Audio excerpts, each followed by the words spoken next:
सतनाम श्री वाहिगुरु साहिब जी।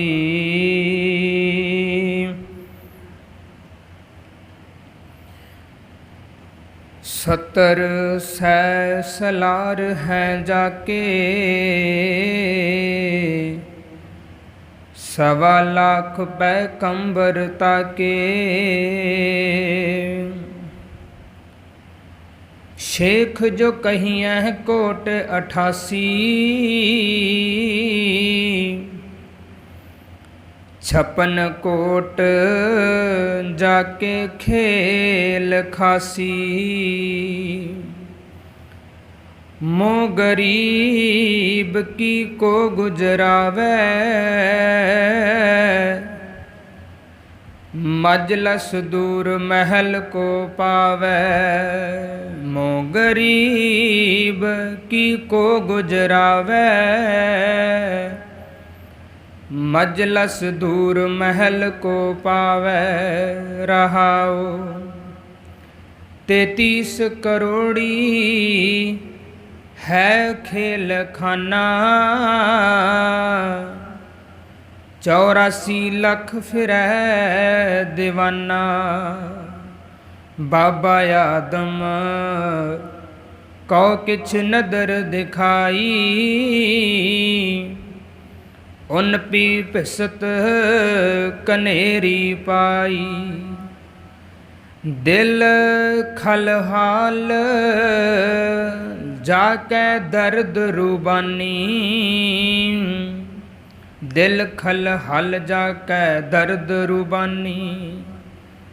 छोड़ कतेब करे शैतानी, दुनिया दोष रोष है लोई। अपना किया पावै सोई, तुम दाते हम सदा भिखारी।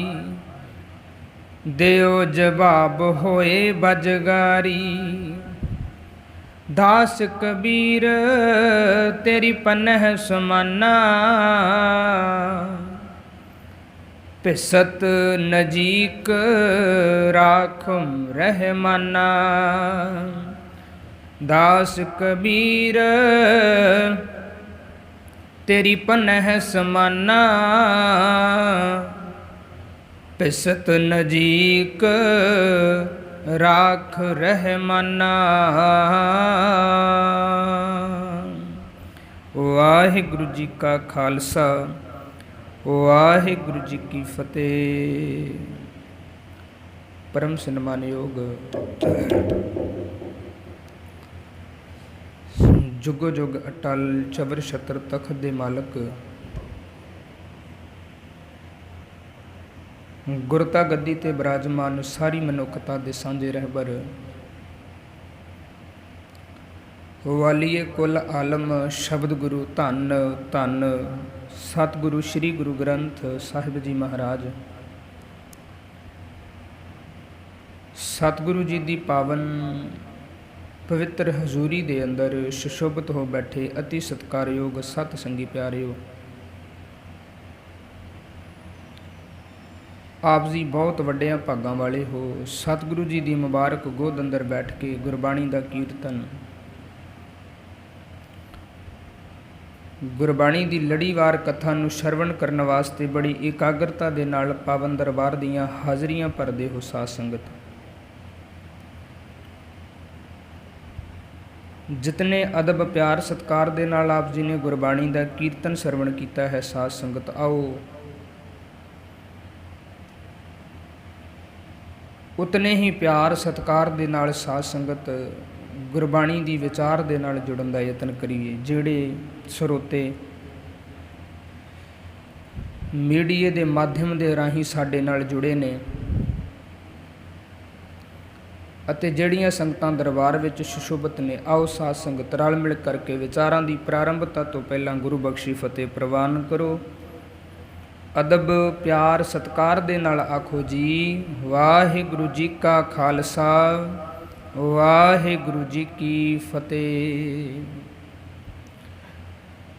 ਸਾਧ ਸੰਗਤ ਜੀ, ਜਿਸ ਸ਼ਬਦ ਦਾ ਪਾਠ ਅਸੀਂ ਸਾਰਿਆਂ ਨੇ ਰਲ ਮਿਲ ਕਰਕੇ ਸਰਵਣ ਕੀਤਾ ਹੈ, ਇਹ ਸ਼ਬਦ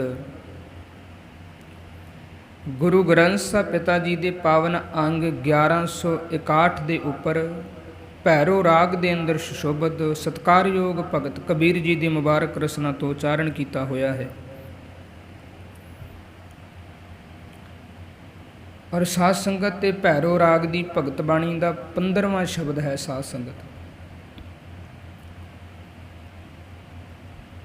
ਇਹਨਾਂ 3-4 ਗੱਲਾਂ ਨੂੰ ਨੋਟ ਕਰ ਲੈਣਾ, ਸਾਧ ਸੰਗਤ ਹਿਰਦੇ ਵਿੱਚ ਵਸਾਉਣਾ ਬਹੁਤ ਜ਼ਰੂਰੀ ਹੈ। ਇੱਕ ਤੇ ਜਿਸ ਸ਼ਬਦ ਦੀ ਅਸੀਂ ਕਥਾ ਸਰਵਣ ਕਰਦੇ ਹਾਂ, ਉਹ ਸ਼ਬਦ ਕਿੰਨੇ ਅੰਗ ਤੇ ਹੈ, ਕਿਹੜੇ ਰਾਗ ਵਿੱਚ ਹੈ, ਔਰ ਸਾਧ ਸੰਗਤ ਕਿਹੜੇ ਭਗਤ ਜਾਂ ਗੁਰੂ ਸਾਹਿਬਾਨ ਦਾ ਹੈ, ਬੜਾ ਜ਼ਰੂਰੀ ਹੈ ਸਾਧ ਸੰਗਤ। ਇਸ ਕਰਕੇ ਬੇਨਤੀ ਕਰਦੇ ਹਾਂ ਕਿ ਪਿਆਰਿਓ, ਤੁਸੀਂ ਇਸ ਸ਼ਬਦ ਨੂੰ ਘਰ ਜਾ ਕੇ ਵੀ ਪੋਥੀ ਖੋਲ੍ਹ ਕੇ ਜਾਂ ਮੋਬਾਈਲ ਫੋਨ ਦੇ ਰਾਹੀਂ ਇਸ ਸ਼ਬਦ ਨੂੰ ਅਰਥਾਂ ਸਮੇਤ ਪੜ੍ਹ ਸਕੋ, ਤਾਂ ਕਿ ਹੋਰ ਗਿਆਨ ਵਿੱਚ ਵਾਧਾ ਹੋ ਸਕੇ। ਸਾਧ ਸੰਗਤ, ਜਦੋਂ ਇੱਥੋਂ ਵੀ ਸੁਣਦੇ ਜੇ ਤੇ ਫਿਰ ਆਪ ਜੀ ਦੁਬਾਰਾ ਇਹਨੂੰ ਅਰਥਾਂ ਸਮੇਤ ਇੱਕ ਵਾਰ ਆਪ ਘਰ ਬੈਠ ਕੇ ਪੜ੍ਹੋ। ਜੇ ਕੋਈ ਗੱਲ ਰਹਿ ਗਈ ਹੋਏਗੀ ਸਾਧ ਸੰਗਤ, ਤੇ ਉਹ ਤੁਹਾਡੇ ਬਾਅਦ ਵਿੱਚ ਅਰਥਾਂ ਪੜ੍ਹਨ ਦੇ ਵਿੱਚ ਆ ਜਾਏਗੀ। ਤੁਹਾਡੀ ਜ਼ਿੰਦਗੀ 'ਚ ਗਿਆਨ ਦਾ ਵਾਧਾ ਹੋਏਗਾ ਸਾਧ ਸੰਗਤ, ਸਮਝ ਦਾ ਵਾਧਾ ਹੋਏਗਾ। ਖੈਰ, ਗੁਰੂ ਕਿਰਪਾ ਕਰੇ। ਅੱਜ ਦੇ ਇਸ ਸ਼ਬਦ ਦੇ ਵਿੱਚ ਬਾਬਾ ਕਬੀਰ ਜੀ ਦੀ ਗੱਲਬਾਤ ਇੱਕ ਮੁਸਲਮਾਨ ਵੀਰ ਦੇ ਨਾਲ ਚੱਲ ਰਹੀ ਹੈ। ਸਾਧ ਸੰਗਤ,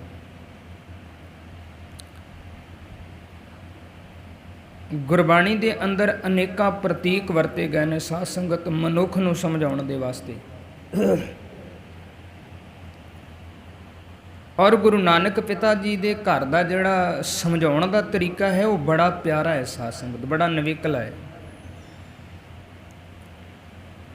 ਇੱਥੇ ਸਮਝਾਉਣ ਲੱਗਿਆਂ ਡਾਂਗਾਂ ਨਹੀਂ ਚੁੱਕੀਆਂ ਜਾਂਦੀਆਂ, ਪੱਗਾਂ ਨਹੀਂ ਲਾਈਆਂ ਜਾਂਦੀਆਂ ਸਾਧ ਸੰਗਤ। ਇੱਥੇ ਗੱਲ ਦੇ ਨਾਲ ਸਮਝਾਇਆ ਜਾਂਦਾ ਹੈ, ਵਿਚਾਰ ਦੇ ਨਾਲ ਸਮਝਾਇਆ ਜਾਂਦਾ ਹੈ ਸਾਧ ਸੰਗਤ। ਤੁਸੀਂ ਵੇਖੋ, ਗੁਰੂ ਨਾਨਕ ਸਾਹਿਬ ਸੱਚੇ ਪਾਤਸ਼ਾਹ ਜੀ ਮਹਾਰਾਜ ਉਹਨਾਂ ਲੋਕਾਂ ਦੇ ਕੋਲ ਜਾਂਦੇ ਆ ਜਿਹੜੇ ਲੋਕ ਸੂਰਜ ਨੂੰ ਪਾਣੀ ਦੇ ਰਹੇ ਆ ਸਾਧ ਸੰਗਤ। ਤੇ ਹੁਣ ਸਾਰੇ ਹੀ ਸੂਰਜ ਨੂੰ ਪਾਣੀ ਦੇ ਰਹੇ ਸਨ ਸਾਧ ਸੰਗਤ। ਉਹਨਾਂ ਦਾ ਇਹ ਮੰਨਣਾ ਸੀ, ਉਹਨਾਂ ਦੇ ਮਨ ਦਾ ਇਹ ਮੰਨਣਾ ਹੈ ਕਿ ਸੂਰਜ ਦੇ ਪਾਰਲੇ ਪਾਸੇ ਜਿਹੜੇ ਸਾਡੇ ਪਿੱਤਰ ਲੋਕ ਹੈ, ਉੱਥੇ ਸਾਡੇ ਪਿੱਤਰ ਵਸਦੇ ਨੇ, ਵੱਡੇ ਵਡੇਰੇ ਵਸਦੇ ਨੇ। ਸਾਡਾ ਇੱਥੋਂ ਦਿੱਤਾ ਹੋਇਆ ਪਾਣੀ ਉਹਨਾਂ ਤੱਕ ਪਹੁੰਚ ਜਾਏਗਾ ਸਾਧ ਸੰਗਤ। ਜੇ ਹੁਣ ਗੁਰੂ ਨਾਨਕ ਸਾਹਿਬ ਜੀ ਇੱਕ ਇੱਕ ਨੂੰ ਬਾਂਹ ਫੜ ਕੇ ਸਮਝਾਉਂਦੇ, ਝਗੜਾ ਹੋ ਸਕਦੇ ਸੀ ਸਾਧ ਸੰਗਤ, ਉੱਥੇ ਲੜਾਈ ਦਾ ਮਾਹੌਲ ਬਣ ਸਕਦਾ ਸੀ। ਉੱਥੇ ਗੁਰੂ ਨਾਨਕ ਸਾਹਿਬ ਪਿਤਾ ਜੀ ਨੇ ਕੀ ਕੀਤਾ ਸਾਧ ਸੰਗਤ, ਉਹਨਾਂ ਨੂੰ ਇਸ ਤਰੀਕੇ ਦੇ ਨਾਲ ਨਹੀਂ ਸਮਝਾਇਆ। ਸਮਝਾਉਣ ਦਾ ਤਰੀਕਾ ਇਹ ਸਾਨੂੰ ਵੀ ਸਿੱਖਣੇ ਚਾਹੀਦੇ ਆ ਸਾਧ ਸੰਗਤ ਤਰੀਕੇ। ਇਹ ਜੁਗਤਾਂ ਅੱਜ ਸਾਨੂੰ ਵੀ ਸਿੱਖਣ ਦੀ ਲੋੜ ਹੈ ਪਿਆਰਿਓ। ਗੁਰੂ ਨਾਨਕ ਸਾਹਿਬ ਸੱਚੇ ਪਾਤਸ਼ਾਹ ਜੀ ਨੇ ਕਿਸੇ ਨੂੰ ਮਨੇ ਨਹੀਂ ਕੀਤਾ ਕਿ, ਜਾਂ ਕਿਸੇ ਨੂੰ ਇਹ ਵੀ ਨਹੀਂ ਆਖਿਆ ਕਿ ਤੁਸੀਂ ਸੂਰਜ ਵੱਲ ਪਾਣੀ ਕਿਉਂ ਦੇ ਰਹੇ ਹੋ। ਕਿਸੇ ਨੂੰ ਨਹੀਂ ਮਨੇ ਕੀਤਾ। ਕੀ ਕੀਤਾ? ਆਪ ਕਰਤਾਰਪੁਰ ਵਾਲੇ ਪਾਸੇ ਗੁਰੂ ਨਾਨਕ ਸਾਹਿਬ ਜੀ ਨੇ ਪਾਣੀ ਦੇਣਾ ਸ਼ੁਰੂ ਕਰ ਦਿੱਤਾ ਸਾਧ ਸੰਗਤ। ਹੁਣ ਜਦੋਂ ਸਾਰਿਆਂ ਨੇ ਵੇਖਿਆ ਕਿ ਸਾਡੇ ਇੱਕ ਧਾਰਮਿਕ ਸਥਾਨ, ਸਾਡੇ ਇੱਕ ਤੀਰਥ ਸਥਾਨ ਦੇ ਉੱਤੇ ਇਹ ਕਿਹੜਾ ਮਨੁੱਖ ਪਹੁੰਚਿਆ ਹੈ ਜਿਹੜਾ ਪੁੱਠੇ ਪਾਸੇ ਪਾਣੀ ਦੇ ਰਿਹਾ ਹੈ, ਸੂਰਜ ਨੂੰ ਪਾਣੀ ਦੇਣ ਦੀ ਬਜਾਏ ਕਿਸੇ ਹੋਰ ਪਾਸੇ ਪਾਣੀ ਦੇ ਰਿਹਾ ਹੈ ਸਾਧ ਸੰਗਤ, ਉਹ ਸਾਰੇ ਇਕੱਠੇ ਹੋ ਕੇ ਗੁਰੂ ਨਾਨਕ ਸਾਹਿਬ ਜੀ ਦੇ ਕੋਲ ਆਏ। ਗੁਰੂ ਨਾਨਕ ਸਾਹਿਬ ਜੀ ਨੂੰ ਪੁੱਛਿਆ ਕਿ ਤੁਸੀਂ ਇਹ ਕੀ ਕਰ ਰਹੇ ਹੋ? ਗੁਰੂ ਨਾਨਕ ਸਾਹਿਬ ਜੀ ਕਹਿੰਦੇ ਤੁਸੀਂ ਆਪਣਾ ਕੰਮ ਕਰ ਰਹੇ ਹੋ, ਮੈਂ ਆਪਣਾ ਕੰਮ ਕਰ ਰਿਹਾ।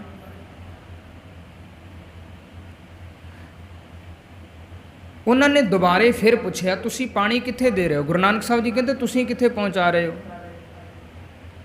ਉਹਨਾਂ ਨੇ ਦੱਸਿਆ ਕਿ ਸਾਡੇ ਤਾਂ ਪਿੱਤਰ ਲੋਕ ਹੈ, ਉੱਥੇ ਸਾਡੇ ਪਿੱਤਰ ਨੇ, ਅਸੀਂ ਉਹਨਾਂ ਤੱਕ ਪਾਣੀ ਪਹੁੰਚਾ ਰਹੇ ਹਾਂ। ਤੇ ਗੁਰੂ ਨਾਨਕ ਸਾਹਿਬ ਜੀ ਕਹਿੰਦੇ ਦੂਰੀ ਕਿੰਨੀ ਆ? ਉਹਨਾਂ ਵਿੱਚੋਂ ਕਿਸੇ ਸਿਆਣੇ ਬਜ਼ੁਰਗ ਨੇ ਆਖਿਆ ਇੰਨੇ ਲੱਖ ਯੋਜਨ ਦੂਰੀ 'ਤੇ ਸਾਡੇ ਪਿੱਤਰ ਲੋਕ ਹੈ, ਉੱਥੇ ਸਾਡੇ ਪਿੱਤਰ ਨੇ, ਅਸੀਂ ਉਹਨਾਂ ਤੋਂ ਪਾਣੀ ਪਹੁੰਚਾ ਰਹੇ ਹਾਂ। ਗੁਰੂ ਨਾਨਕ ਸਾਹਿਬ ਜੀ ਕਹਿੰਦੇ ਠੀਕ ਹੈ, ਤੁਸੀਂ ਆਪਣੇ ਪਿੱਤਰਾਂ ਨੂੰ ਪਾਣੀ ਦਿਓ। मैं करतारपुर की धरती ते मैं घर विच कल्ला मैं करतारपुर की धरती ते जीरी ला के आया, झोना ला के आया मैं, तो इस करके हुण उत्थे पानी की लोड़ है तो मैं उत्थे पानी पहुँचा रहा। वो सारे खिड़खड़ा के हसन लग पे, कहते कमाल की गल है, तेरा इत्थों पानी पाया की गल करतारपुर की धरती ते पहुँच सकता है।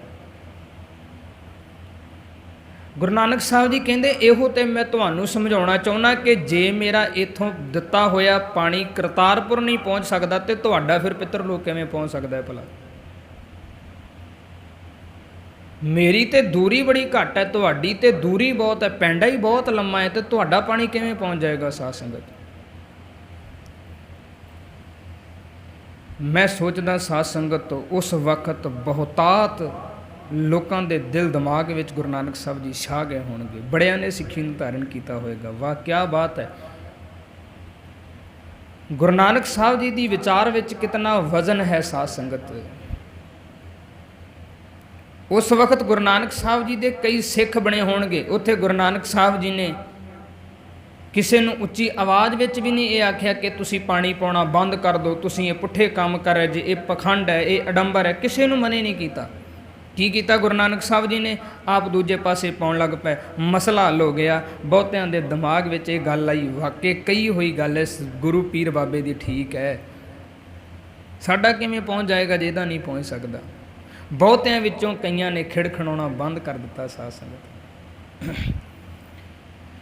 गुरु नानक साहब पिता जी के घर विच समझाउण दा तरीका बड़ा प्यारा है। साध संगत बड़े सोहणे ढंग तरीके दे नाल समझाया गया इत्थे। साध संगत जदों भी किसी दे नाल भी विचार होई ना, साध संगत बड़े सोहणे ढंग तरीके नाल समझाया गया।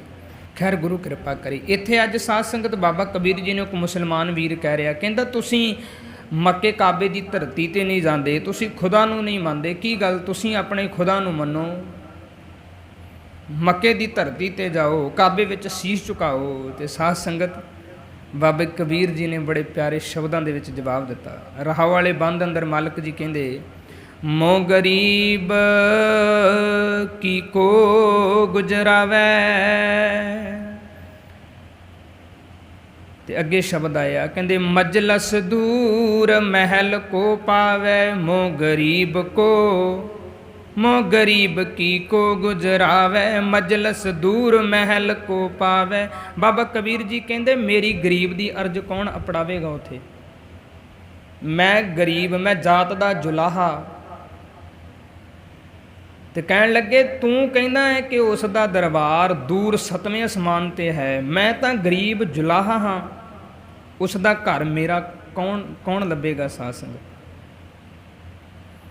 उसका घर कौन, सतवें आसमान ते तुसीं रब दा घर दस दिओ, मैं गरीब जुलाहा, मेरी उतों तक बेनती अर्ज कौन पढ़ाएगा। दस उतों तक भेजन वाला कोई है ना, मेरी जान ना पहचान, नाले सतवें आसमान ते दसदा है।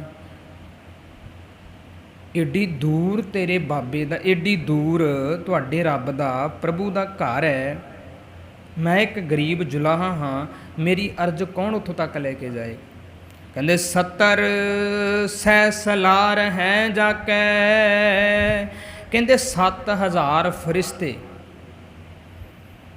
कहंदे जिस खुदा दे 7000 फरिश्ते तू दसदा, मेरी तो एक नाल भी जान पहचान नहीं है, 7000 फरिश्ते ने। साध संगत जदों अस पढ़ीए तो सानू ये पढ़न नूं मिलदा कि जिन्हां नूं खुदा ने जबराइल फरिश्ते दे नाल हज़रत मुहम्मद पास वड्डी आयत पढ़वाउण लई भेजिया सी ना। साध संगत उन्हां दी गल कीती है। कहंदे 70 सैसलार हैं जाके, जिस खुदा दे 7000 फरिश्ते तू दसदा है, 1.25 लाख पैगंबर ताके, उस दे 1.25 लाख पैगंबर तू दसदा है। गिनती बड़ी वड्डी है। तो कहते शेख जो कहीं है कोट 88, शेख का अर्थ है बजुर्ग विद्वान, सोहना ज्ञान रखने वाला, सोहनी समझ रखने वाला। साध संगत बजुर्ग शब्द भी उहदे लई वरत्या जा सकता है, एक बच्चे लई भी बजुर्ग शब्द वरत्या जा सकता है, जो उहदे अंदर समझ ते ज्ञान है, जो उहदे अंदर विद्वता है। विद्वानां वाले गुण जे एक बच्चे अंदर है तो बच्चे नूं बजुर्ग कहना कोई गुनाह नहीं होएगा। साध संगत ਜੇ ਇੱਕ ਬਜ਼ੁਰਗ ਦੇ ਅੰਦਰ ਬੱਚਿਆਂ ਵਾਲੇ ਗੁਣ ਨੇ ਸਾਧ ਸੰਗਤ, ਉਹਦੇ ਅੰਦਰ ਵਿਦਵਤਾ ਵਾਲਾ ਕੋਈ ਗੁਣ ਨਹੀਂ ਹੈ, ਸਮਝ ਨਹੀਂ ਹੈ, ਗਿਆਨ ਨਹੀਂ ਹੈ, ਉਹਨੂੰ ਬੱਚਾ ਕਹਿ ਦੇਣਾ ਇਹ ਵੀ ਕੋਈ ਵੱਡੀ ਗੱਲ ਨਹੀਂ ਹੈ ਸਾਧ ਸੰਗਤ। ਇਹਦੇ ਵਿੱਚ ਵੀ ਗੁਰੇਜ਼ ਨਹੀਂ ਕਰਨਾ ਚਾਹੀਦਾ। ਸ਼ੇਖ ਜੋ ਕਹੀਐ ਕੋਟ 88, 88 ਕਰੋੜ ਉਸ ਦੇ ਦਰ ਤੇ ਰਹਿਣ ਵਾਲੇ ਬਜ਼ੁਰਗ ਆਲਮ ਸ਼ੇਖ ਕਹੇ ਜਾ ਰਹੇ ਹਨ। ਕਹਿੰਦੇ 56 ਕੋਟ ਜਾ ਕੇ ਖੇਲ ਖਾਸੀ, ਤੇ 56 ਕਰੋੜ ਜਿਸ ਦੇ ਮੁਸਾਹਿਬ ਤੋਂ ਦੱਸਦਾ ਹੈ। ਇੰਨੀ ਵੱਡੀ ਗਿਣਤੀ ਹੈ, ਮੈਂ ਗਰੀਬ ਹਾਂ, ਮੈਨੂੰ ਕੌਣ ਲੈ ਕੇ ਜਾਏਗਾ ਉੱਥੇ? ਮੇਰੀ ਗਰੀਬ ਦੀ ਬੇਨਤੀ ਨੂੰ 7000 ਫਰਿਸ਼ਤਾ ਤੇਰਾ ਪਹੁੰਚਾਏਗਾ ਭਲਾ? 1.25 ਲੱਖ ਪੈਗੰਬਰ ਦੱਸਦਾ ਤੂੰ, ਇਹ ਮੇਰੀ ਬੇਨਤੀ ਨੂੰ ਲੈ ਕੇ ਜਾਣਗੇ ਉੱਥੋਂ ਤੱਕ ਭਲਾ? 88 ਕਰੋੜ ਬਜ਼ੁਰਗ ਆਲਮ ਸ਼ੇਖ ਜਿਹੜੇ ਕਹੇ ਜਾਂਦੇ ਨੇ, 56 ਕਰੋੜ ਮੁਸਾਹਿਬ ਤੋਂ ਦੱਸਦਾ ਹੈ, ਇਹ ਮੇਰੀ ਉੱਥੇ ਤੱਕ ਬੇਨਤੀ ਅਰਜ਼ ਲੈ ਕੇ ਜਾਣਗੇ ਭਲਾ? ਬਾਬਾ ਕਬੀਰ ਜੀ ਕਹਿੰਦੇ ਮੋਹ ਗਰੀਬ ਕੀ ਕੋ ਗੁਜ਼ਰਾਵੇ, ਮੇਰੀ ਗਰੀਬ ਦੀ ਅਰਜ਼ ਕੌਣ ਪੜਾਏਗਾ? ਮਜਲਸ ਦੂਰ ਮਹਿਲ ਕੋ ਪਾਵੇ। ਕਹਿੰਦੇ 7ਵੇਂ ਅਸਮਾਨ ਤੇ ਰੱਬ ਤੇ ਮੇਰੀ ਤੇ ਗੱਲਬਾਤ ਹੀ ਨੀਵਿਆਂ ਨਾਲ ਹੈ, ਤੂੰ ਤੇ ਉੱਚੀਆਂ ਦੀਆਂ ਗੱਲਾਂ ਕਰਦਾ ਹੈ। ਤੇ ਕਹਿੰਦੇ 33 ਕਰੋੜੀ ਹੈ ਖੇਲ ਖਾਨਾ। ਫਿਰ ਸਨਾਤਨ ਮਤ ਦੀ ਗੱਲ ਕੀਤੀ ਸਾਧ ਸੰਗਤ, ਰਹਾਓ ਦੇ ਬੰਦ ਤੋਂ ਜਿਹੜੇ ਥੱਲੇ ਵਾਲੇ ਬੰਦ ਨੇ ਨਾ, ਉਹਨਾਂ ਦੇ ਵਿੱਚ ਸਨਾਤਨ ਮਤ ਦੀ ਗੱਲ ਕੀਤੀ। ਕਹਿੰਦੇ 33 ਕਰੋੜੀ ਹੈ ਖੇਲ ਖਾਨਾ। ਬੈਕੁੰਠ ਦੀਆਂ ਗੱਲਾਂ ਦੱਸਣ ਵਾਲੇ ਵੀ ਆਖਦੇ ਹਨ ਕਿ 33 ਕਰੋੜ ਦੇਵਤੇ ਉਸ ਦੇ ਸੇਵਕ ਹਨ, ਉਹਨਾਂ ਵੀ ਮੇਰੀ ਕਿੱਥੇ ਸੁਣਨੀ ਆ ਭਲਾ? ਉਹ 33 ਕਰੋੜ ਦੇਵੀ ਦੇਵਤੇ ਉਹ ਵੱਡਿਆਂ ਦੀਆਂ ਸੁਣਦੇ ਹੋਣਗੇ, ਉੱਚੀਆਂ ਜਾਤ ਬਰਾਦਰੀਆਂ ਵਾਲਿਆਂ ਦੀ ਗੱਲ ਸੁਣਦੇ ਹੋਣਗੇ, ਮੇਰੀ ਕਿੰਨੇ ਸੁਣਨੀ ਭਲਾ? ਮੈਂ ਗਰੀਬ, ਮੈਂ ਜੁਲਾਹਾ, ਮੇਰਾ ਤੇ ਕੰਮ ਹੀ ਬੜਾ ਨੀਵਾਂ, ਮੇਰੀ ਤੇ ਜਾਤ ਹੀ ਬੜੀ ਨੀਵੀਂ ਹੈ। ਕਹਿੰਦੇ 84 ਲੱਖ ਫਿਰੈ ਦੀਵਾਨਾ। 84 ਲੱਖ ਜੂਨੀਆਂ ਦੇ ਜੀਵ ਉਸ ਤੋਂ ਖੁੰਝੇ ਹੋਏ, ਝੱਲੇ ਹੋਏ ਫਿਰਦੇ ਨੇ। ਦੱਸ, ਜਿਸ ਰੱਬ ਦੀ ਤੂੰ ਗੱਲ ਕਰਦਾ ਹੈ, ਜਿਨ੍ਹਾਂ 33 ਕਰੋੜ ਦੇਵੀ ਦੇਵਤਿਆਂ ਦੀ ਤੂੰ ਗੱਲ ਕਰਦਾ, ਉਹਨਾਂ ਵਿੱਚੋਂ 84 ਲੱਖ ਜੂਨਾਂ ਦੇ ਜੀਵ ਇਸ ਸੰਸਾਰ ਦੇ ਅੰਦਰ ਇੱਦਾਂ ਕਮਲਿਆਂ ਵਾਂਗ 84 ਲੱਖ ਫਿਰੈ ਦੀਵਾਨਾ, ਕਮਲਿਆਂ ਵਾਂਗ ਤੁਰੇ ਫਿਰਦੇ ਨੇ। ਉਹਨਾਂ ਵਿੱਚ ਮਨੁੱਖਾਂ ਨੂੰ ਵੀ ਗਿਣਿਆ ਗਿਆ। ਇੱਥੇ ਵੀ ਮਨੁੱਖ ਵੀ ਕਮਲਿਆਂ ਵਾਂਗ ਤੁਰਿਆ ਫਿਰਦਾ ਸਾਧ ਸੰਗਤ, ਦੀਵਾਨਾ ਹੋਇਆ, ਕਮਲਾ ਹੋਇਆ ਫਿਰਦਾ। ਤੇ ਅੱਗੇ ਕਹਿੰਦੇ ਬਾਬਾ ਆਦਮ ਕੋ ਕਿਛ ਨਦਰ ਦਿਖਾਈ। ਕਹਿੰਦੇ ਤੁਸੀਂ ਦੱਸਦੇ ਹੋ ਕਿ ਇੱਕ ਬਾਬਾ ਆਦਮ ਹੋਇਆ ਹੈ, ਤੁਸੀਂ ਦੱਸਦੇ ਹੋ। ਕਹਿੰਦੇ ਖੁਦਾ ਨੇ ਬਾਬਾ ਆਦਮ ਨੂੰ ਬਹਿਸ਼ਤ ਵਿੱਚ ਰੱਖਿਆ ਸੀ, ਬਾਬੇ ਆਦਮ ਨੂੰ। ਤੇ ਕਹਿੰਦੇ ਬਾਬੇ ਆਦਮ ਦੇ ਕੋਲੋਂ ਇੱਕ ਗਲਤੀ ਹੋ ਗਈ। ਉਹ ਗਲਤੀ ਕੀ ਹੋਈ ਕਿ ਉਹਨੇ ਤੁਹਾਡੇ ਖੁਦਾ ਦੇ ਹੁਕਮ ਦੀ ਉਲੰਘਣਾ ਕਰ ਦਿੱਤੀ। ਉਹਦੇ ਕੋਲ ਗਲਤੀ ਇਹ ਹੋਈ। ਤੇ ਕਹਿੰਦੇ ਉਹਦੀ ਨਿੱਕੀ ਜੀ ਇਸ ਹੁਕਮ ਦੀ ਅਦੁੱਲੀ ਤੋਂ ਕਹਿੰਦੇ ਅੱਖ ਵਿਖਾਈ ਹੈ। ਤੇ ਅੱਗੇ ਸ਼ਬਦ ਵਰਤੇ ਉਨ ਪੀ ਭਿਸਤ ਕਨੇਰੀ ਪਾਈ। ਤੇ ਕਹਿੰਦੇ ਤਾਂ ਉਸ ਆਦਮ ਨੇ ਵੀ ਉਹ ਬਹਿਸ਼ਤ ਥੋੜਾ ਚਿਰ ਹੀ ਮਾਣਿਆ, ਛੇਤੀ ਉਹਨੂੰ ਉਸ ਬਹਿਸ਼ਤ ਦੇ ਵਿੱਚੋਂ ਕੱਢ ਦਿੱਤਾ ਗਿਆ। ਕਿਉਂ? ਕਿਉਂਕਿ ਉਹਨੇ ਖੁਦਾ ਦੇ ਹੁਕਮ ਦੀ ਅਦੁੱਲੀ ਕੀਤੀ ਸੀ ਇੱਕ ਵਾਰ।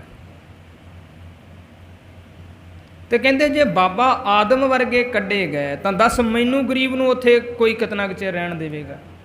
ਬਾਬਾ ਆਦਮ ਦੁਨੀਆ 'ਤੇ ਜਿਹਦਾ ਨਾਮ ਹੈ, ਖੁਦਾ ਨੇ ਰੱਖਿਆ ਸੀ ਬਹਿਸ਼ਤ ਵਿੱਚ, ਉਹਨੂੰ ਹੁਕਮ ਦੀ ਅਦੁੱਲੀ ਕੀਤੀ, ਥੋੜ੍ਹੇ ਦਿਨ ਬਹਿਸ਼ਤ ਵਿੱਚ ਰੱਖਿਆ, ਬਾਅਦ ਵਿੱਚ ਦੋਜ਼ਖ ਵੱਲ ਨੂੰ ਤੋਰਤਾ। ਤੇ ਕਹਿੰਦੇ ਜੇ ਉਹਨਾਂ ਨੂੰ ਤੋਰਤਾ ਤੇ ਫਿਰ ਮੈਂ ਕੌਣ ਹੁੰਨਾ? ਮੈਂ ਤੇ ਹੈ ਹੀ ਗਰੀਬ, ਮੇਰੀ ਉੱਥੇ ਕਿਸੇ ਨੇ ਨਹੀਂ ਸੁਣਨੀ, ਮੈਨੂੰ ਕਿੰਨਾ ਚਿਰ ਰੱਖਣਗੇ ਭਲਾ ਉਹ? ਕਹਿੰਦੇ ਦਿਲ ਖਲ ਹਲ ਜਾ ਕੇ ਦਰਦ ਰੂਬਾਨੀ। ਕਹਿੰਦੇ ਜਿਸ ਦੇ ਦਿਲ ਵਿੱਚ ਵਿਕਾਰਾਂ ਦੀ ਗੜਬੜ ਹੈ ਨਾ ਸਾਧ ਸੰਗਤ, ਕਹਿੰਦੇ ਉਸ ਦੇ ਮੂੰਹ ਦੀ ਰੰਗਤ ਪੀਲੀ ਪੈ ਜਾਂਦੀ ਹੈ। ਜਿਹਦੇ ਅੰਦਰ ਵਿਕਾਰ ਹੋਣਗੇ ਨਾ ਸਾਧ ਸੰਗਤ, ਜਿਹੜਾ ਕਾਮੀ ਪੁਰਖ ਹੋਏਗਾ, ਕ੍ਰੋਧੀ ਪੁਰਖ ਹੋਏਗਾ, ਉਹਦੇ ਚਿਹਰੇ ਤੋਂ ਪੜ੍ਹਿਆ ਜਾ ਸਕਦਾ। ਲਾਲਚੀ ਦੇ ਚਿਹਰੇ ਤੋਂ ਵੇਖਿਆ ਜਾ ਸਕਦਾ ਹੈ ਲਾਲਚੀ ਹੈ। ਕ੍ਰੋਧੀ ਦੇ ਚਿਹਰੇ ਨੂੰ ਵੇਖ ਕੇ ਦੱਸਿਆ ਜਾ ਸਕਦਾ ਹੈ ਕ੍ਰੋਧੀ ਹੈ ਸਾਧ ਸੰਗਤ। ਅਵਸਥਾ ਤਾਂ ਇੱਕੋ ਜਿਹੀ ਹੈ ਨਾ। ਜੇ ਅੰਦਰੋਂ ਨਿਰਮਲ ਹੈ ਤੇ ਬਾਹਰੋਂ ਵੀ ਨਿਰਮਲ ਹੈ। ਜੇ ਸਾਧ ਸੰਗਤ ਅੰਦਰੋਂ ਵੀ ਪਵਿੱਤਰ ਹੈ, ਬਾਹਰੋਂ ਵੀ ਪਵਿੱਤਰ ਹੈ। ਜੇ ਅੰਦਰ ਵੀ ਗੰਧ ਹੈ ਤਾਂ ਸੁਭਾਵਕ ਹੈ, ਉਹ ਕੁਝ ਦਿਨਾਂ ਦੇ ਅੰਦਰ ਹੀ ਉਹ ਗੰਧ ਸ਼ਬਦਾਂ ਦੇ ਰੂਪ ਵਿੱਚ ਜਾਂ ਕਿਸੇ ਹਰਕਤਾਂ ਦੇ ਰੂਪ ਵਿੱਚ ਜ਼ਰੂਰ ਪ੍ਰਗਟ ਹੋਏਗਾ, ਸਾਧ ਸੰਗਤ ਆਏਗਾ। ਜਿਨ੍ਹਾਂ ਦੇ ਅੰਦਰ ਗਾਲੀ ਗਲੋਚ ਭਰਿਆ ਹੁੰਦਾ ਹੈ, ਉਹ ਗਾਲੀ ਗਲੋਚ ਕਦੇ ਨਾ ਕਦੇ ਬਾਹਰ ਆ ਹੀ ਜਾਂਦਾ ਹੈ, ਪ੍ਰਗਟ ਰੂਪ ਲੈ ਲੈਂਦਾ ਹੈ ਕਦੇ ਨਾ ਕਦੇ। ਉਹ ਵੱਖਰੀ ਗੱਲ ਹੈ, ਕਈਆਂ ਦਾ ਸਮਾਂ ਲੱਗ ਜਾਂਦਾ, ਕਈ ਬਾਹਰੋਂ ਮਿੱਠਾ ਬੋਲਦੇ ਰਹਿੰਦੇ। ਕਈਆਂ ਦੇ ਨਾਲ ਇੱਦਾਂ ਨਹੀਂ ਵਾਪਰਦਾ, ਉਹਨਾਂ ਨਾਲ ਬੜਾ ਮਿੱਠਾ ਬੋਲਦੇ ਰਹੇ, ਇੱਕ ਦਿਨ ਝਗੜਾ ਹੋ ਗਿਆ, ਅੰਦਰਲਾ ਸਾਰਾ ਕੁਝ ਬਾਹਰ ਆ ਗਿਆ। ਅਗਲਾ ਸੋਚਦਾ, ਕਹਿੰਦਾ ਇੰਨੇ ਲੰਮੇ ਸਮੇਂ ਤੋਂ ਸਾਡੀ ਮਿੱਤਰਤਾ ਸੀ, ਇੰਨੇ ਲੰਮੇ ਸਮੇਂ ਤੋਂ ਸਾਡਾ ਬਹਿਣਾ ਖਲੋਣਾ ਸੀ, ਪਤਾ ਨਹੀਂ ਕੀ ਹੋਇਆ ਇਹਨੂੰ। ਅੱਜ ਤੱਕ ਇਹਦੇ ਮੂੰਹ ਇੱਦਾਂ ਵੀ ਕਹਿੰਦੇ, ਅੱਜ ਤੱਕ ਇਹਦੇ ਮੂੰਹ ਇਹ ਗੱਲਾਂ ਨਹੀਂ ਸੀ ਸੁਣੀਆਂ ਜਿਹੜੀਆਂ ਅੱਜ ਸੁਣਨੀਆਂ ਪੈ ਰਹੀਆਂ। ਸੁਣਾ ਤੇ ਇਹਨੇ ਪਹਿਲਾਂ ਵੀ ਦੇਣੀਆਂ ਸੀ, ਕੀ ਪਤਾ ਤੇਰੇ ਨਾਲ ਕੋਈ ਅੰਦਰੂਨੀ ਰਿਸ਼ਤਾ ਹੋਵੇ। ਸਾਧ ਸੰਗਤ ਮਾਫ਼ ਕਰਿਓ, ਤੇਰੇ ਨਾਲ ਕੋਈ ਇੱਕ ਲਾਲਚ ਵਸ ਤੇਰੇ ਨਾਲ ਕੋਈ ਰਿਸ਼ਤਾ ਹੋਵੇ। ਕੀ ਪਤਾ ਲਾਲਚ ਵਾਸੀ ਤੇਰੇ ਨਾਲ ਰਿਸ਼ਤਾ ਨਿਭਾ ਰਿਹਾ ਹੋਵੇ, ਲਾਲਚ ਵਾਸੀ ਤੇਰੇ ਨਾਲ ਮਿੱਠੇ ਸ਼ਬਦ ਬੋਲ ਰਿਹਾ ਹੋਵੇ, ਅੰਦਰ ਜ਼ਹਿਰ ਭਰਿਆ ਹੋਵੇ ਤੇਰੇ ਪ੍ਰਤੀ। ਕੀ ਪਤਾ ਲਾਲਚ ਵਸ ਰਿਸ਼ਤਾ ਜੁੜਿਆ ਹੋਇਆ, ਕੋਈ ਵੱਡੀ ਗੱਲ ਥੋੜ੍ਹੀ ਹੈ। ਲਾਲਚ ਵਸ ਰਿਸ਼ਤਾ ਜੁੜਦਾ ਨਾ ਸਾਧ ਸੰਗਤ ਤੋਂ, ਬਾਹਰੋਂ ਫਿਰ ਮਿੱਠਾ ਹੁੰਦਾ ਜਦੋਂ ਜਿਹੜੀ ਲੋੜ ਹੁੰਦੀ ਹੈ ਨਾ, ਜਦੋਂ ਲੋੜ ਖਤਮ ਹੋ ਜਾਂਦੀ ਹੈ ਸਾਧ ਸੰਗਤ, ਫਿਰ ਕਈ ਵਾਰ ਜਿਹੜੇ ਜੀ ਕਰਦੇ ਨੇ ਫਿਰ ਨਾਂ ਲੈਣ ਤੋਂ ਵੀ ਚਲੇ ਜਾਂਦੇ ਸਾਧ ਸੰਗਤ, ਫਿਰ ਓਏ ਤੇ ਆ ਜਾਂਦੇ। ਜੀ ਕਰਨ ਵਾਲੇ ਓਏ ਤੇ ਆ ਜਾਂਦੇ ਜਦੋਂ ਲੋੜਾਂ ਪੂਰੀਆਂ ਹੋ ਜਾਂਦੀਆਂ। ਪਿਆਰਿਓ, ਬੜੇ ਪਿਆਰੇ ਸ਼ਬਦ ਆ। ਦਿਲ ਖਲ ਹਲ ਜਾ ਕੇ ਦਰਦ ਰੂਬਾਨੀ, ਵਿਕਾਰਾਂ ਦੀ ਗੜਬੜ ਹੈ, ਉਸਦੇ ਮੂੰਹ ਦੀ ਰੰਗਤ ਪੀਲੀ ਪੈ ਜਾਂਦੀ ਹੈ, ਉਹ ਪ੍ਰਭੂ ਦੇ ਦਰ ਤੋਂ ਧੱਕਿਆ ਜਾਂਦਾ ਹੈ। ਛੋੜ ਕਤੇਬ ਕਰੇ ਸ਼ੈਤਾਨੀ, ਅਜਿਹਾ ਮਨੁੱਖ ਆਪਣੇ ਧਰਮ ਪੁਸਤਕਾਂ ਦੇ ਦੱਸੇ ਰਾਹ ਨੂੰ ਛੱਡ ਕੇ ਮੰਦੇ ਪਾਸੇ ਤੁਰਦਾ ਹੈ। ਜਿਹੜਾ ਬੰਦਾ ਵਿਕਾਰਾਂ ਵਿੱਚ ਪੈ ਗਿਆ, ਉਹਨੂੰ ਜਿੰਨੀ ਮਰਜ਼ੀ ਗੁਰੂ ਦੀ ਗੱਲ ਸੁਣਾਈ ਜਾਓ, ਹਾਂ ਸਾਧ ਸੰਗਤ, ਉਹਦੀ ਸਿਹਤ 'ਤੇ ਫਰਕ ਨਹੀਂ ਪੈਂਦਾ। ਜਿਹੜਾ ਨਸ਼ਾ ਕਰਦਾ ਹੋਏਗਾ, ਉਹਨੂੰ ਗੁਰੂ ਗ੍ਰੰਥ ਸਾਹਿਬ ਜੀ ਦੀ ਬਾਣੀ ਬਾਰੇ ਦੱਸੋਗੇ, ਉਹ ਕਹੇਗਾ ਫਿਰ ਨਸ਼ਾ ਬਣਾਇਆ ਕਾਹਦੇ ਵਾਸਤੇ ਜੇ ਪੀਣਾ ਨਹੀਂ ਹੈ। ਤੇ ਉਹਨਾਂ ਕੋਲ ਆਪਣੇ ਰਾਹ ਨੇ ਸਾਧ ਸੰਗਤ। ਕੋਈ ਮਾੜਾ ਕੰਮ ਕਰਦਾ ਹੋਏਗਾ ਨਾ, ਉਹਨੂੰ ਕੋ ਨਾ ਕਰ ਭਾਈ, ਉਹ ਕਹਿੰਦਾ ਫਿਰ ਇਹ ਕੰਮ ਬਣਿਆ ਕਾਹਦੇ ਲਈ, ਕਰਨ ਲਈ ਬਣਿਆ ਨਾ, ਇਹ ਵੀ ਤੇ ਕਰਨਾ ਚਾਹੀਦਾ ਬਸ। ਉਹਨੂੰ ਧਾਰਮਿਕ ਗ੍ਰੰਥਾਂ ਨਾਲ ਕੋਈ ਵਾਹ ਵਾਸਤਾ ਨਹੀਂ ਰਹਿ ਜਾਂਦਾ। ਦੁਨੀਆ ਦਾ ਹਰੇਕ ਧਾਰਮਿਕ ਗ੍ਰੰਥ ਪੂਜਣਯੋਗ ਹੈ, ਸਤਿਕਾਰਯੋਗ ਹੈ। ਹਰੇਕ ਮਜ਼ਹਬ ਦਾ ਆਪਣਾ ਆਪਣਾ ਜਿਹੜਾ ਗ੍ਰੰਥ ਹੈ, ਉਹਨਾਂ ਲਈ ਉਹ ਪੂਜਣਯੋਗ ਹੈ, ਮੰਨਣਯੋਗ ਹੈ, ਇਹਦੇ ਤੋਂ ਦੋਰਾਵਾ ਨਹੀਂ ਹੈ। ਆਪਣਾ ਹਰੇਕ ਮਜ਼ਹਬ ਆਪਣੇ ਧਾਰਮਿਕ ਗ੍ਰੰਥ ਨੂੰ ਪਿਆਰ ਕਰਦਾ ਹੈ, ਕਰਨਾ ਚਾਹੀਦਾ ਹੈ। ਸਿੱਖ ਧਰਮ ਦਾ ਇੱਕ ਗ੍ਰੰਥ ਹੈ ਗੁਰੂ ਗ੍ਰੰਥ ਸਾਹਿਬ ਪਿਤਾ ਜੀ ਮਹਾਰਾਜ। ਸਿੱਖਾਂ ਨੂੰ ਆਪਣੇ ਗ੍ਰੰਥ ਦੇ ਨਾਲ ਜੁੜਨਾ ਚਾਹੀਦਾ ਹੈ। ਹਰੇਕ ਦੇ ਕੋਲ ਆਪੋ ਆਪਣਾ ਗ੍ਰੰਥ ਹੈ, ਸਿੱਖਾਂ ਦੇ ਕੋਲ ਵੀ ਆਪਣਾ ਇੱਕ ਗ੍ਰੰਥ ਹੈ ਜਿਹੜਾ ਬੜਾ ਪੂਜਣਯੋਗ ਹੈ। ਨਕਮਸਤਕ ਹੁੰਦਾ ਹੈ ਸਿੱਖ, ਇਹਦੀ ਗੋਦ ਵਿੱਚ ਬਹਿ ਕੇ ਬਾਣੀ ਪੜ੍ਹਨੀ ਚਾਹੀਦੀ, ਇਹਨੂੰ ਪਿਆਰ ਕਰਨਾ ਚਾਹੀਦਾ ਹੈ, ਸਤਿਕਾਰ ਕਰਨਾ ਚਾਹੀਦਾ ਹੈ। ਉਹ ਗੁਰੂ ਗ੍ਰੰਥ ਸਾਹਿਬ ਪਿਤਾ ਜੀ ਹਨ ਸਾਡੇ। ਹੁਣ ਸਾਧ ਸੰਗਤ ਕਹਿੰਦੇ, ਛੋੜ ਕਤੇਬ ਕਰੇ ਸ਼ੈਤਾਨੀ, ਦੁਨੀਆ ਦੋਸ਼ ਰੋਸ਼ ਹੈ ਲੋਈ। ਕੰਮ ਆਪ ਮਾੜੇ ਕਰਦਾ ਸਾਧ ਸੰਗਤ, ਤੇ ਅਣਜਾਣ ਪੁਣੇ ਵਿੱਚ ਦੁਨੀਆ ਨੂੰ ਦੋਸ਼ ਦਿੰਦਾ ਸਾਧ ਸੰਗਤ, ਜਗਤ ਦੇ ਗੁੱਸਾ ਕਰਦਾ। ਕੰਮ ਆਪ ਪੁੱਠੇ ਕੀਤੇ ਆ ਤੇ ਗੁੱਸਾ ਦੂਜਿਆਂ ਦਾ ਕੱਢਦਾ, ਕਹਿੰਦੇ ਇਹਨੇ ਕਰਵਾਏ। ਕਈ ਵਾਰ ਇੱਦਾਂ ਹੋ ਜਾਂਦਾ ਸਾਧ ਸੰਗਤ, ਕੰਮ ਆਪ ਗਲਤ ਕੀਤਾ ਹੋਵੇ, ਬੰਦਾ ਆਪ ਇਸ ਗਲਤ ਕੰਮ 'ਚੋਂ ਨਿਕਲਣ ਲਈ ਦੂਜਿਆਂ 'ਤੇ ਦੂਸ਼ਣ ਲਾਉਣੇ ਸ਼ੁਰੂ ਕਰ ਦਿੰਦਾ, ਦੂਜਿਆਂ 'ਤੇ ਚਿੱਕੜ ਸੁੱਟਣਾ ਸ਼ੁਰੂ ਕਰ ਦਿੰਦਾ। ਮੈਂ ਨਹੀਂ ਸੀ ਨਸ਼ਾ ਕਰਦਾ, ਇਹਨੇ ਕਰਵਾ ਦਿੱਤਾ, ਇਹਨੇ ਧੱਕੇ ਨਾਲ ਕਰਵਾ ਦਿੱਤਾ। ਜੇ ਤੂੰ ਕਰਨਾ ਨਹੀਂ ਸੀ ਚਾਹੁੰਦਾ, ਮੈਂ ਆਹ ਕੰਮ ਕਰਨਾ ਨਹੀਂ ਸੀ ਚਾਹੁੰਦਾ, ਮੇਰੇ ਤੋਂ ਕਰਵਾ ਦਿੱਤਾ ਗਿਆ। ਜੇ ਤੂੰ ਨਹੀਂ ਸੀ ਕਰਨਾ ਚਾਹੁੰਦਾ ਤੇ ਕਿਸੇ ਦੀ ਹਿੰਮਤ ਨਹੀਂ ਸੀ ਤੇਰੇ ਤੋਂ ਕਰਵਾ ਜਾਂਦੇ, ਕਿਉਂਕਿ ਤੂੰ ਡੋਲ ਗਿਆ ਕਿਤੇ ਨਾ ਕਿਤੇ। ਹੁਣ ਭਾਵੇਂ ਤੂੰ ਦੂਜਿਆਂ ਨੂੰ ਦੋਸ਼ ਦੇਈ ਜਾ। ਜਿਹੜੇ ਅੱਜ ਵੀ ਨਸ਼ਾ ਕਰਦੇ ਨੇ, ਇਹ ਕਹਿੰਦੇ ਨੇ ਮੈਨੂੰ ਫਲਾਣੇ ਬੰਦੇ ਨੇ ਨਸ਼ੇ ਵਿੱਚ ਲਾ ਦਿੱਤਾ। ਜੇ ਤੇਰੇ ਅੰਦਰ ਦਮ ਸੀ, ਤੇਰਾ ਵੀ ਇੱਕ ਮਨ ਸੀ, ਜੇ ਤੂੰ ਆਪਣੀ ਮੰਨਦਾ, ਜੇ ਤੂੰ ਮੱਤ ਦੀ ਵਰਤੋਂ ਕਰਦਾ ਤੇ ਤੂੰ ਇਸ ਜ਼ਹਿਰ ਤੋਂ ਬਚ ਸਕਦਾ ਸੀ। ਤੇਰੇ ਆਪਣੇ ਅੰਦਰ ਵੀ ਤਾਕਤ ਹੈ, ਤੇਰੇ ਆਪਣੇ ਅੰਦਰ ਵੀ ਮੱਤ ਹੈ, ਮਨ ਹੈ, ਤੂੰ ਇਹਨਾਂ ਤੋਂ ਵਰਤੋਂ ਕਰਦਾ, ਮੱਤ ਦੀ ਵਰਤੋਂ ਕਰਦਾ। ਸਿੱਖਾਂ ਦਾ ਮਨ ਨੀਵਾਂ, ਮੱਤ ਉੱਚੀ ਹੈ, ਮੱਤ ਦੀ ਵਰਤੋਂ ਕਰਦਾ। ਦੂਜਿਆਂ ਤੇ ਦੂਸ਼ਣ ਲਾਉਣ ਨਾਲੋਂ ਚੰਗਾ ਹੈ ਕਿ ਆਪਣੇ ਆਪ ਨੂੰ ਸੰਭਾਲਿਆ ਜਾਏ। ਮੇਰਾ ਇਹਨੇ ਸਮਾਂ ਖਰਾਬ ਕਰ ਦਿੱਤਾ, ਨਹੀਂ ਤੇ ਜ਼ਿੰਦਗੀ 'ਚ ਮੈਂ ਕੁਝ ਬਣ ਜਾਣਾ ਸੀ। ਤੈਨੂੰ ਕਿਹਨੇ ਆਖਿਆ ਸੀ ਕਿ ਇਹਦੇ ਪਿੱਛੇ ਪਿੱਛੇ ਤੁਰਿਆ ਫਿਰ? ਤੈਨੂੰ ਕਿਹਨੇ ਆਖਿਆ ਸੀ ਭਲਾ? ਇਹ ਤੇਰੀ ਆਪਣੀ ਗਲਤੀ ਹੈ। ਤੈਨੂੰ ਉਦੋਂ ਸਮਝ ਨਹੀਂ ਆਈ, ਅਗਲਿਆਂ ਨੇ ਤੈਨੂੰ ਫੁੱਲੀਆਂ ਪਾਈਆਂ, ਤੂੰ ਮਗਰ ਮਗਰ ਤੁਰਿਆ ਫਿਰਦਾ ਸੀ, ਅਗਲਿਆਂ ਫੁੱਲੀਆਂ ਪਾਉਣੀਆਂ ਬੰਦ ਕਰ ਦਿੱਤੀਆਂ। ਹੁਣ ਤੈਨੂੰ ਵੀ ਪਤਾ ਲੱਗ ਗਿਆ, ਹੁਣ ਤੈਨੂੰ ਆਪੇ ਪਛਾਣਨਾ ਪੈਣਾ, ਕਿਉਂਕਿ ਉਹਨਾਂ ਨੇ ਫੁੱਲੀਆਂ ਪਾਉਣ ਵਾਸਤੇ ਕੋਈ ਹੋਰ ਤਿਆਰ ਕਰ ਲਿਆ ਹੈ। ਹੁਣ ਤੂੰ ਕੰਮ ਦਾ ਨਹੀਂ ਰਿਹਾ, ਤੇਰੀ ਵਰਤੋਂ ਕੀਤੀ ਉਹਨਾਂ ਨੇ, ਤੈਨੂੰ ਛੱਡ ਦਿੱਤਾ, ਹੁਣ ਤੂੰ ਕੰਮ ਦਾ ਨਹੀਂ ਰਿਹਾ। ਅਗਲਿਆਂ ਦੂਜਿਆਂ ਨੂੰ ਫੁੱਲੀਆਂ ਪਾਉਣੀਆਂ ਸ਼ੁਰੂ ਕਰਤੀਆਂ, ਦੂਜਿਆਂ ਦੀ ਚਾਪਲੂਸੀ ਕਰਨੀ ਸ਼ੁਰੂ ਕਰ ਦਿੱਤੀ। ਦੁਨੀਆ ਦਾ ਦਸਤੂਰ ਹੈ ਪਿਆਰਿਓ, ਜਿੰਨਾ ਚਿਰ ਤੱਕ ਜਿਹਦੇ ਨਾਲ ਲੋੜ ਜੁੜੀ ਹੈ ਉਹਨਾਂ ਚਿਰ ਤੱਕ ਸਤਿਕਾਰ ਹੈ। ਜਿੱਦਣ ਲੋੜ ਪੂਰੀ ਹੋ ਜਾਂਦੀ ਹੈ ਪਿਆਰਿਓ, ਸਾਰੇ ਸਤਿਕਾਰ ਤੇ ਪਿਆਰ ਖਤਮ ਹੋ ਜਾਂਦੇ ਨੇ। ਇਹ ਦੁਨੀਆ ਤੇ ਵਾਪਰਦਾ ਹੈ। ਬਾਬਾ ਕਬੀਰ ਜੀ ਦੇ ਬੜੇ ਪਿਆਰੇ ਸ਼ਬਦ ਨੇ ਸਾਧ ਸੰਗਤ। ਕੀ ਕਹਿੰਦੇ? ਕਹਿੰਦੇ ਦੁਨੀਆ ਦੋਸ਼ ਰੋਸ਼ ਹੈ, ਲੋਈ ਆਪਣਾ ਕੀਆ ਪਾਵੈ ਸੋਈ। ਕਹਿੰਦੇ ਦੋਸ਼ ਤੇ ਭਾਵੇਂ ਦੁਨੀਆ ਨੂੰ ਦਿੰਦਾ, ਹਾਲਾਂਕਿ ਕੰਮ ਇਹਨੇ ਆਪ ਕੀਤਾ ਹੈ। ਕਹਿੰਦੇ ਮਨੁੱਖ ਆਪਣਾ ਕੀਤਾ ਆਪ ਹੀ ਪਾਉਂਦਾ ਹੈ, ਆਪਣਾ ਕੀਆ ਪਾਵੈ ਸੋਈ। ਜੋ ਕੁਝ ਬੰਦਾ ਕਰਦਾ ਹੈ ਇਹਨੂੰ ਪਾਉਣਾ ਪੈਂਦਾ ਹੈ। ਜੈਸਾ ਬੀਜੈ ਸੋ ਲੁਣੈ, ਮੱਥੈ ਜੋ ਲਿਖਿਆਸ। ਜਿਹੋ ਜਿਹਾ ਬੀਜੋਗੇ ਸਾਧ ਸੰਗਤ, ਉਹੋ ਜਿਹਾ ਵੱਢਣਾ ਪਏਗਾ। ਚੰਗਾ ਬੀਜਾਂਗੇ ਚੰਗਾ ਵੱਢਾਂਗੇ, ਮਾੜਾ ਬੀਜਾਂਗੇ ਮਾੜਾ ਵੱਢਾਂਗੇ। ਪਿਆਰਿਓ, ਚੰਗੇ ਕੰਮ ਕਰਾਂਗੇ ਦੁਨੀਆ ਦੇ ਲੋਕ ਚੰਗਾ ਕਹਿਣਗੇ, ਮਾੜੇ ਕੰਮ ਕਰਾਂਗੇ ਦੁਨੀਆ ਦੇ ਲੋਕ ਮਾੜਾ ਕਹਿਣਗੇ। ਸਾਧ ਸੰਗਤ ਦਸਤੂਰ ਹੈ ਦੁਨੀਆ ਦਾ। ਵੱਖਰੀ ਗੱਲ ਹੈ ਅੱਜ ਕਈ ਵਾਰ ਸੱਚ ਨੂੰ ਛੁਪਾ ਕੇ ਝੂਠ ਨੂੰ ਸਾਹਮਣੇ ਲਿਆਇਆ ਜਾਂਦਾ ਹੈ, ਪਰ ਝੂਠ ਬਹੁਤਾ ਚਿਰ ਨਹੀਂ ਟਿਕਦਾ। ਸੱਚ ਇੱਕ ਨਾ ਇੱਕ ਦਿਨ ਪ੍ਰਗਟ ਰੂਪ ਲੈ ਲੈਂਦਾ ਹੈ। ਸਾਧ ਸੰਗਤ ਕਈ ਵਾਰ ਇੱਦਾਂ ਵੀ ਹੋ ਜਾਂਦਾ, ਇੱਕ ਉਹ ਹੈ ਜਿਹੜਾ ਮਾੜੇ ਕੰਮ ਕਰਦਾ ਹੈ, ਕਰੀ ਵੀ ਜਾਂਦਾ ਹੈ ਤੇ ਸਾਧ ਸੰਗਤ ਕਿਸੇ ਨੂੰ ਪਤਾ ਵੀ ਨਹੀਂ। ਇੱਕ ਉਹ ਹੈ ਜਿਹੜਾ ਕਰਦਾ ਨਹੀਂ ਵਿਚਾਰਾ, ਐਵੇਂ ਕਈ ਵਾਰ ਫੜਿਆ ਜਾਂਦਾ ਹੈ, ਐਵੇਂ ਕਈ ਵਾਰ ਧੱਕੇ ਚੜ੍ਹ ਜਾਂਦਾ। ਮੰਨ ਲਓ ਕੀਤਾ ਕਿਸੇ ਨੇ ਤੇ ਭਰਨਾ ਕਿਸੇ ਨੂੰ ਪੈ ਜਾਂਦਾ। ਕਈ ਵਾਰ ਇੱਦਾਂ ਵੀ ਹੋ ਜਾਂਦਾ, ਪਰ ਕੁਝ ਦਿਨਾਂ ਬਾਅਦ ਸੱਚਾਈ ਸਾਹਮਣੇ ਆ ਜਾਂਦੀ ਹੈ। ਕਹਿੰਦੇ ਨਹੀਂ, ਇਸ ਬੰਦੇ ਨੇ ਕੀਤਾ ਨਹੀਂ ਸੀ, ਕੀਤਾ ਕਿਸੇ ਹੋਰ ਨੇ ਸੀ। ਫਿਰ ਜਿਹਨੇ ਕੀਤਾ ਹੁੰਦਾ ਹੈ ਉਹਨੂੰ ਫੜ ਲਿਆ ਜਾਂਦਾ ਹੈ। ਸਾਧ ਸੰਗਤ ਸੋ ਪਿਆਰਿਓ, ਕਹਿੰਦੇ ਦੁਨੀਆ ਦੋਸ਼ ਰੋਸ਼ ਹੈ ਲੋਈ, ਆਪਣਾ ਕੀਆ ਪਾਵੈ ਸੋਈ। ਤੁਮ ਦਾਤੇ ਹਮ ਸਦਾ ਭਿਖਾਰੀ। ਹੈ ਪ੍ਰਭੂ, ਮੈਨੂੰ ਕਿਸੇ ਬਹਿਸ਼ਤ ਬੈਕੁੰਠ ਦੀ ਲੋੜ ਨਹੀਂ ਹੈ। ਮੈਨੂੰ ਨਹੀਂ ਚਾਹੀਦਾ ਸਵਰਗ, ਮੈਨੂੰ ਨਹੀਂ ਚਾਹੀਦਾ ਨਰਕ। ਦਾਤਾ ਤੂੰ ਸਾਡੇ ਲਈ ਦਾਤਾ ਹੈ, ਜੋ ਦੇਂਗਾ ਪ੍ਰਵਾਨ ਹੈ। ਸਵਰਗ ਦੇਂਗਾ ਸਵਰਗ ਪ੍ਰਵਾਨ ਹੈ, ਨਰਕ ਦੇਂਗਾ ਨਰਕ ਪ੍ਰਵਾਨ। ਕਹਿੰਦੇ ਤੁਮ ਦਾਤੇ ਹਮ ਸਦਾ ਭਿਖਾਰੀ। ਤੂੰ ਮੇਰਾ ਦਾਤਾ ਹੈ, ਮੈਂ ਸਦਾ ਤੇਰੇ ਦਰ ਦਾ ਮੰਗਤਾ ਹਾਂ।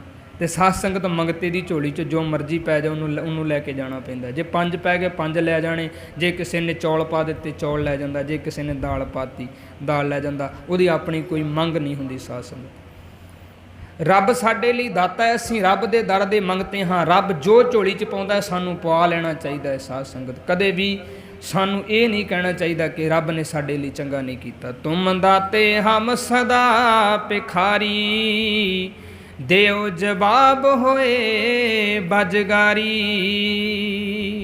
ਇੱਥੇ ਬਜਗਾਰੀ ਦਾ ਅਰਥ ਹੈ ਗੁਨਾਹਗਾਰੀ। ਕਹਿੰਦੇ ਤੇਰੀ ਕਿਸੇ ਵੀ ਦਾਤ ਅੱਗੇ ਜੇ ਮੈਂ ਨਾ ਨੁੱਕਰ ਕਰਾਂ, ਮੈਨੂੰ ਇਹ ਨਹੀਂ ਚਾਹੀਦਾ ਜੀ ਮੈਨੂੰ ਨਰਕ ਨਹੀਂ ਚਾਹੀਦਾ, ਮੈਨੂੰ ਸਵਰਗ ਚਾਹੀਦਾ ਹੈ, ਜਾਂ ਮੈਨੂੰ ਸਵਰਗ ਨਹੀਂ ਚਾਹੀਦਾ ਮੈਨੂੰ ਨਰਕ ਚਾਹੀਦਾ ਹੈ, ਜਾਂ ਮੈਨੂੰ ਆਹ ਚੀਜ਼ ਨਹੀਂ ਚਾਹੀਦੀ ਮੈਨੂੰ ਆਹ ਚੀਜ਼ ਚਾਹੀਦੀ ਹੈ। ਜੇ ਮੈਂ ਕਿਸੇ ਵੀ ਤੇਰੀ ਦਾਤ ਅੱਗੇ ਨਾ ਨੁੱਕਰ ਕਰਾਂ, ਮੈਂ ਬਹੁਤ ਵੱਡਾ ਗੁਨਾਹਗਾਰ ਹਾਂ, ਬਹੁਤ ਵੱਡਾ। ਤੁਮ ਦਾਤੇ ਹਮ ਸਦਾ ਭਿਖਾਰੀ, ਦਿਓ ਜਵਾਬ ਹੋਏ ਬਜਗਾਰੀ। ਦਾਸ ਕਬੀਰ ਤੇਰੀ ਪਨ ਹੈ ਸਮਾਨਾ। ਬਾਬਾ ਕਬੀਰ ਜੀ ਕਹਿੰਦੇ ਮੈਂ ਤੇਰਾ ਦਾਸ ਕਬੀਰ ਤੇਰੀ ਸ਼ਰਨ ਆਇਆ ਹਾਂ। ਮੁਸਲਮਾਨ ਵੀਰ ਜੀ ਤੁਸੀਂ ਆਪਣੇ ਮਜ਼ਹਬ ਵਿੱਚ ਖੁਸ਼ ਰਹੋ, ਮੈਨੂੰ ਆਪਣੇ 'ਚ ਖੁਸ਼ ਰਹਿ ਲੈਣ ਦਿਓ। ਤੁਸੀਂ ਮੈਨੂੰ ਰੱਬ ਦਾ ਘਰ ਵਿਖਾਉਣਾ ਚਾਹੁੰਦੇ ਜੇ, ਮੈਂ ਉਸ ਰੱਬ ਦੇ ਘਰ ਵਿੱਚ ਮੇਰੀ ਪਹੁੰਚ ਨਹੀਂ ਹੋ ਪਾਉਣੀ, ਕਿਉਂਕਿ ਉਹ 7ਵੇਂ ਅਸਮਾਨ 'ਤੇ ਹੈ। 70 ਸੋਏ ਸਲਾਰ ਹੈ ਜਾ ਕੇ 1.25 ਲੱਖ ਪੈਗੰਬਰ ਤਾਕੇ। ਕਹਿਣ ਲੱਗੇ ਉਹਦੀ ਪਹੁੰਚ ਸ਼ੇਖ ਜੋ ਕਹੀਏ ਕੋਟ 88 56 ਕੋਟ ਜਾ ਕੇ ਖੇਲ ਖਾਸੀ। ਉਹਨਾਂ ਦੀ ਗਿਣਤੀ ਬੜੀ ਵੱਡੀ ਹੈ, ਮੇਰੀ ਗਰੀਬ ਦੀ ਉੱਥੋਂ ਤੱਕ ਪਹੁੰਚ, ਉੱਥੋਂ ਤੱਕ ਮੇਰੀ ਅਰਜ਼ ਪਹੁੰਚਣੀ ਬੜੀ ਔਖੀ ਹੋ ਜਾਏਗੀ। ਇਸ ਕਰਕੇ ਤੁਸੀਂ ਆਪ ਖੁਸ਼ ਰਹੋ, ਮੈਂ ਜਿਵੇਂ ਖੁਸ਼ ਰਹਿਣਾ ਮੈਨੂੰ ਖੁਸ਼ ਰਹਿਣ ਦਿਓ। ਮੇਰਾ ਰੱਬ, ਤੁਹਾਡਾ ਰੱਬ ਮੱਕੇ ਕਾਬੇ ਵਿੱਚ ਕੈਦ ਹੈ, ਤੁਹਾਡਾ ਮੱਕੇ 'ਚ ਜਿਹੜਾ ਕਾਬਾ ਹੈ ਤੁਹਾਡਾ ਰੱਬ ਕਾਬੇ ਵਿੱਚ ਕੈਦ ਹੈ। ਬਾਬਾ ਕਬੀਰ ਜੀ ਕਹਿੰਦੇ ਮੇਰਾ ਰੱਬ ਹਰ ਥਾਂ 'ਤੇ ਵਿਆਪਕ ਹੈ, ਮੈਂ ਉਸ ਰੱਬ ਨੂੰ ਮੰਨਦਾ ਹਾਂ। ਕਹਿਣਗੇ ਦਾਸ ਕਬੀਰ ਤੇਰੀ ਪਨ ਹੈ ਸਮਾਨਾ, ਕਹਿੰਦੇ ਪਿਸਤ ਨਜ਼ੀਕ ਰਾਖ ਰਹਿਮਾਨਾ। ਪਿਸਤ ਤੇ ਕਹਿਣ ਲੱਗੇ ਹੇ ਰਹਿਮਨ, ਰਹਿਮ ਕਰਨ ਵਾਲੇ, ਮੈਨੂੰ ਆਪਣੇ ਚਰਨਾਂ ਦੇ ਨੇੜੇ ਰੱਖ, ਇਹੀ ਮੇਰੇ ਲਈ ਬਹਿਸ਼ਤ ਹੈ, ਇਹੀ ਮੇਰੇ ਲਈ ਸਵਰਗ ਹੈ। ਰੱਬ ਦੇ ਚਰਨਾਂ ਦੇ ਨੇੜੇ ਰਹਿਣਾ ਸਾਧ ਸੰਗਤ ਜਿਉਂਦੇ ਜੀ ਇਹਨੂੰ ਸਵਰਗ ਕਿਹਾ ਜਾਂਦਾ ਹੈ। ਮਰਨ ਤੋਂ ਬਾਅਦ ਵਿੱਚ ਨਾ ਕੋਈ ਸਵਰਗ ਹੈ ਨਾ ਕੋਈ ਨਰਕ ਹੈ। ਬਾਣੀ ਕਿਸੇ ਨਰਕ ਸਵਰਗ ਨੂੰ ਨਹੀਂ ਮੰਨਦੀ, ਬਾਕਾਇਦਾ ਖੰਡਨ ਕਰਦੀ ਹੈ। ਸਾਧ ਸੰਗਤ ਸਾਨੂੰ ਕੋਈ ਵੀ ਲੋੜ ਨਹੀਂ ਹੈ ਨਰਕ ਸਵਰਗ ਦੀ। ਅਸੀਂ ਤੁਹਾਡੇ ਚਰਨਾਂ ਦੀ ਪ੍ਰੀਤ ਮੰਗਦੇ ਹਾਂ, ਅਸੀਂ ਤੁਹਾਡੇ ਚਰਨਾਂ ਦਾ ਪਿਆਰ ਮੰਗਦੇ ਹਾਂ। ਜਿਉਂਦੇ ਦੀ ਦੁਨੀਆ 'ਤੇ ਰਹਿ ਕੇ ਚੰਗੇ ਕੰਮ ਕਰੀਏ ਸਾਧ ਸੰਗਤ, ਸੋਹਣੀ ਲਿਆਕਤ ਸੋਹਣੇ ਗੁਣ ਜ਼ਿੰਦਗੀ 'ਚ ਪੈਦਾ ਕਰੀਏ। ਸੰਸਾਰ ਦੇ ਲੋਕ ਜਿੱਦਣ ਵਾਹ ਕਰਨਗੇ ਇਹ ਸੋਚਿਆ ਕਰੋ ਕਿ ਅਸੀਂ ਸਵਰਗ ਵਿੱਚ ਜੀ ਰਹੇ ਹਾਂ। ਜਿੱਦਣ ਸਮਾਜ ਦੇ ਲੋਕ ਸਾਡੇ 'ਤੇ ਥੂ ਥੂ ਕਰਨ ਲੱਗ ਪੈਣਗੇ ਸਾਨੂੰ ਸੋਚਣਾ ਪਏਗਾ ਕਿ ਅਸੀਂ ਨਰਕ ਵਿੱਚ ਆ। ਸਾਧ ਸੰਗਤ ਗੁਰੂ ਕਿਰਪਾ ਕਰੇ। ਥੂ ਥੂ ਉਹਨਾਂ 'ਤੇ ਹੁੰਦੀ ਹੈ ਜਿਹੜੇ ਸਮਾਜ ਦੇ ਅੰਦਰ ਗੰਦ ਪਾਉਂਦੇ ਨੇ, ਵਾਹ ਉਹਨਾਂ ਦੀ ਹੁੰਦੀ ਹੈ ਜਿਹੜੇ ਸਮਾਜ ਨੂੰ ਸੋਹਣਾ ਬਣਾਉਣ ਦਾ ਯਤਨ ਕਰਦੇ ਨੇ। ਗੁਰੂ ਬਖਸ਼ਿਸ਼ ਕਰੇ ਮੇਰੇ ਸਮੇਤ ਅਸੀਂ ਰਲ ਮਿਲ ਕਰਕੇ ਸਾਰੇ ਝਾੜੂ ਚੁੱਕ ਲਈਏ ਅਤੇ ਸਮਾਜ ਦੀ ਗੰਦਗੀ ਨੂੰ ਸਾਫ਼ ਕਰ ਦਈਏ ਸਾਧ ਸੰਗਤ, ਤਾਂ ਕਿ ਸਾਡੀ ਵਾਹ ਹੋ ਸਕੇ, ਜਿਉਂਦੇ ਅਸੀਂ ਸਵਰਗ ਦਾ ਆਨੰਦ ਲੈ ਸਕੀਏ। ਸਾਧ ਸੰਗਤ ਦਾਸ ਕਬੀਰ ਤੇਰੀ ਪਨੈ ਸਮਾਨਾ, ਪਿਸਤ ਨਜ਼ੀਕ ਰਾਖ ਰਹਿਮਾਨਾ। ਪੁੱਲਾਂ ਝੋਲੀ 'ਚ ਪਾਇਓ ਸਾਧ ਸੰਗਤ। ਚੰਗਾ ਲੱਗਾ ਸ਼ਬਦ ਮੇਰਾ ਨਹੀਂ, ਗੁਰਬਾਣੀ ਦਾ ਸਮਝ ਕੇ, ਇਤਿਹਾਸ ਦਾ ਸਮਝ ਕੇ, ਸਮਾਜਿਕ ਪੱਧਰ 'ਤੇ ਕੋਈ ਚੰਗਾ ਲੱਗਾ ਹੋਵੇ ਹਿਰਦੇ ਵਿੱਚ ਜ਼ਰੂਰ ਵਸਾਇਓ। ਸਾਧ ਸੰਗਤ ਇਹ ਭੈਰੋ ਰਾਗ ਦੀ ਭਗਤ ਬਾਣੀ ਦਾ 15ਵਾਂ ਸ਼ਬਦ ਸੀ ਜਿਸ ਦੀ ਅਸੀਂ ਅੱਜ ਵਿਚਾਰ ਕੀਤੀ ਹੈ। ਕੱਲ੍ਹ ਦੇ ਦੀਵਾਨ ਵਿੱਚ ਅਗਲੇ ਸ਼ਬਦ ਨੂੰ ਵਿਚਾਰਨ ਦਾ ਯਤਨ ਕਰਾਂਗੇ। ਭੁੱਲਾਂ ਚੁੱਕਾਂ ਮਾਫ। ਵਾਹਿਗੁਰੂ ਜੀ ਕਾ ਖਾਲਸਾ, ਵਾਹਿਗੁਰੂ ਜੀ ਕੀ ਫਤਿਹ।